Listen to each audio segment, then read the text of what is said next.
And we begin in California with Oasis playing the Pasadena Rose Bowl this weekend, a landmark moment for the reunion tour, filling one of the world's most iconic venues. Given the success of the band in Europe since the 90s, there was always talk about why they couldn't crack America. Noel said back in 2023 during a riff with his brother that it's because they didn't have a charismatic frontman. Friends again and sold out all over the world. It's a great time to introduce my next guest, legendary music photographer Michael Spencer-Jones, the man behind Oasis Definitely Maybe album cover, What's the Story, Morning Glory, Be Here Now, as well as the Verve's urban hymns. Michael, it's fantastic to have you with us tonight. And I should say, from the off, Definitely Maybe is considered as one of the most iconic album covers of all time, as I'm sure you know. One of the few that many people grew up with, like me in the 90s, can instantly conjure up iconic covers that Enemy call one of the 10 best of all time. So, tell us the story of how it all came about. Yeah, well, hello. Yeah, thanks for having me. How it all came about? Well, the original idea was Noel had seen the back cover to Oldies But Goldies by the Beatles, and it was a photograph taken by Robert Whittaker, I think, in 1966, and it was the Beatles crowded around this small table in this hotel room in Japan. So that was the initial basis for the cover. So they were insisting on taking it at Bonehead's house, Paul Arthur's, in West Disbury in Manchester, and so I went round for a recce and saw the table and the dining room where they wanted to do the shoot, and I was a bit kind of dumbstruck. It's like, whoa, you know, that's not gonna work there. So I basically, in the other direction, there was this living room, this Edwardian living room with a big bay window. So I said, well, if we're going to have to do it at Bonehead's house, we're going to have to do it in the living room. Shooting towards the light, which is what we did. But it was a very tiny room. It appears quite big on the album cover, but if you go there, and I went back with them, with Noel and Liam, I think in about 2010, for the anniversary, 10th anniversary, and everyone was aghast at how small the room was. It's tiny. It's a bit like, you know, when you go back to your old school and you see the chairs that you used to sit on when you were about 5 or 6, and you think, no, they couldn't have been that small. It was like that.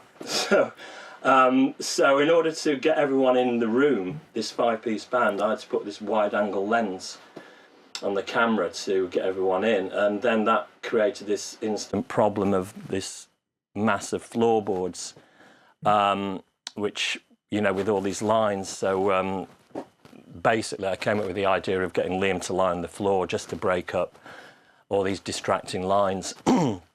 So, and it kind of developed from there. On the day of the shoot, so I did a few test shots, and then on the day of the shoot, I turned up, and there was like a bit of a party going off. So that kind of threw me, really. Sort of, like, you know, it's like party season. The Gallagher brothers. Like 11 o'clock.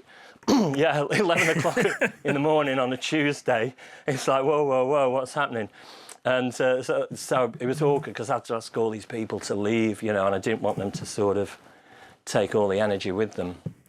But anyway, one of the people that were in that, some of the strangers that I'd not met before, you know, friends of the band, a guy called Phil Smith, actually, one of the roadies, brought in this inflatable globe. So I thought, yeah, that's interesting. And it sort of reminded me of Ian Brown at Spike Island when he held this inflatable globe when he was on stage. So that was a sort of catalyst, really. But it was at the back of the room.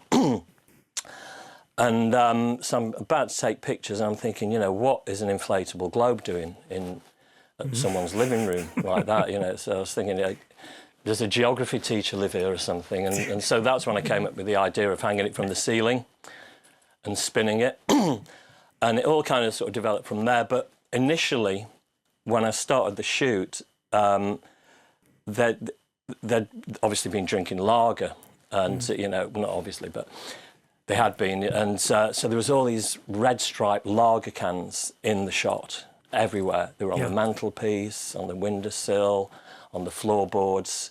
So the first thing I did was say, look, guys, we're going to have to get rid of the lager cans, And they said, no, we want them in.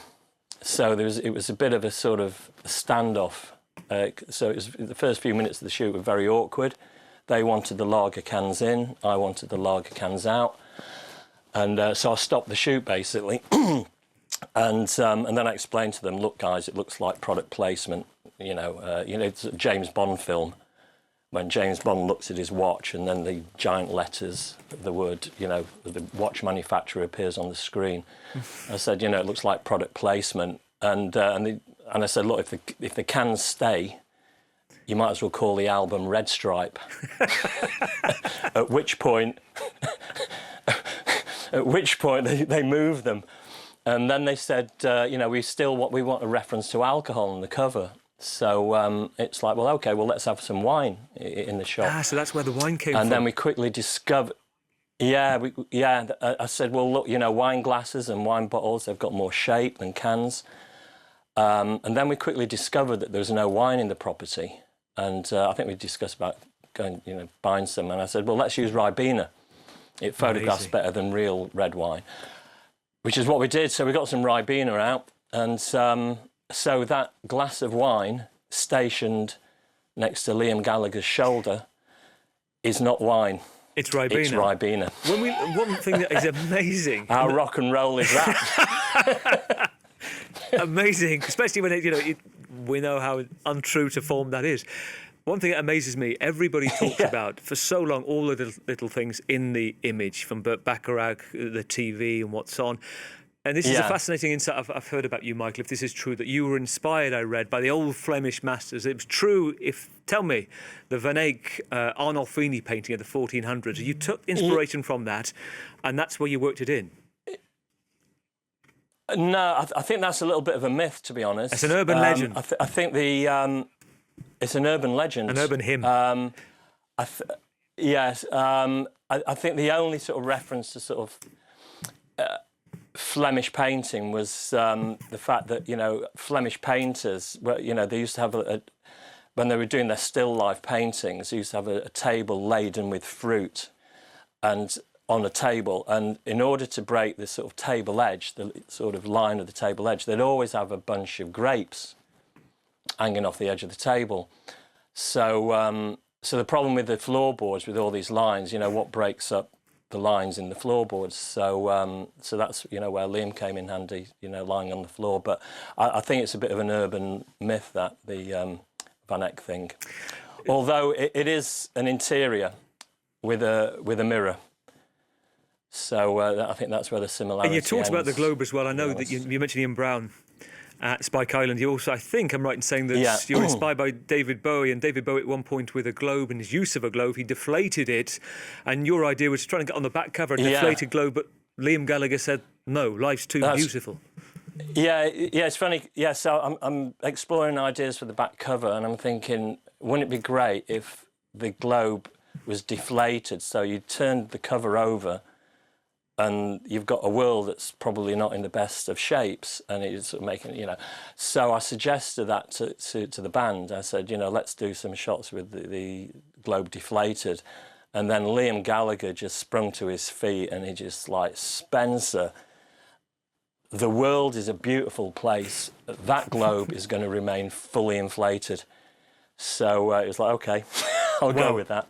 You give me one sentence to explain the man, and I think you've caught another side of Liam Gallagher. Yeah. And I think part of it was your fascination for Egyptology, because it's not often egos of rock stars. You want to be face on, close to the screen. You wanted him lying down, kind of iconic that there would be more to him than that.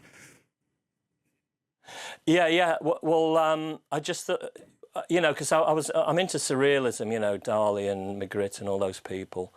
And so I wanted it to be a sort of surrealist cover, but not overtly surrealist. But so the idea of having Liam lying on the floor creates a sort of surrealist component to it. And but I wanted him with his eyes closed, and so he's just kind of in this altered state, not of this world, almost kind of lying in state.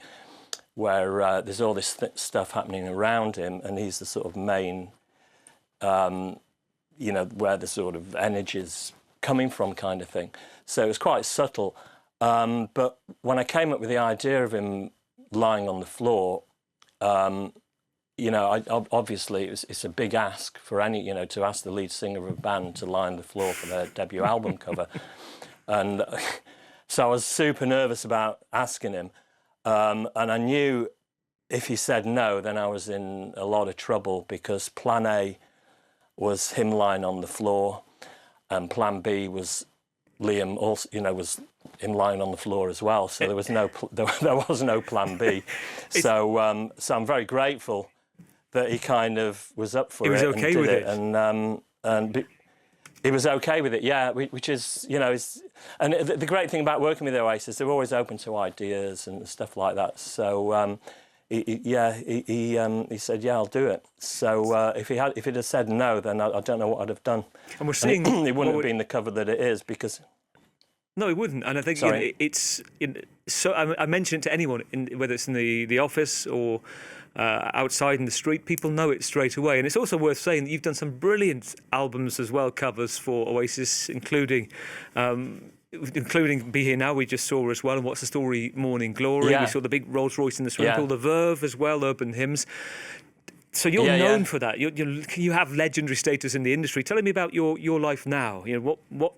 What did you decide to do? What are you working on? Do you still keep in touch with Oasis? Yeah, well, I've been... I did the 30th anniversary cover, which is the Definitely Maybe cover, but there's no one in the room. So that was that had been photoshopped, actually. So I had to take all the band out. So that they used that for the 30th anniversary. And I've just shot a campaign for Levi's. Oasis teamed up with Levi's. So I just shot their global campaign. But I'm getting more into publishing, so I've just done a book called Definitely Maybe, A View from Within. And this publisher approached me to do a book on Oasis, and all my archive is on negatives, so there's only about 10% of it that's been digitised.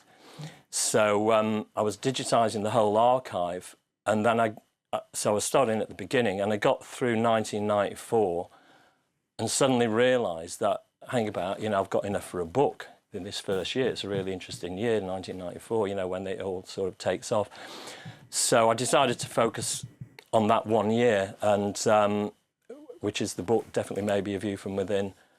And it just takes you from the recording of the album, and then a sort of pre-fame period, and then goes on to Cigarettes and Alcohol, that shoot, and then creating the cover, and then the launch, and then there's a chapter called Halcyon Days, and then it goes to when we returned sort of 10 years later for the anniversary. So it's a nice sort of story. Wow. Of, if you want to immerse yourself into that first year, it's a good book to get. Michael, it's been brilliant chatting to you. This is it. Oh, it's brilliant. Oh, we've got it there. So this is Michael Spencer Jones's work with Definitely Maybe, as you say, the inside, and there's some incredible images in there that we haven't seen, that haven't been made public. Real pleasure to talk to you. Thank you so much. Legendary music photographer Michael Spencer Jones. Thank you so much. Yeah, it's a pleasure. Yeah, thanks very much. Speak to you soon. All the best.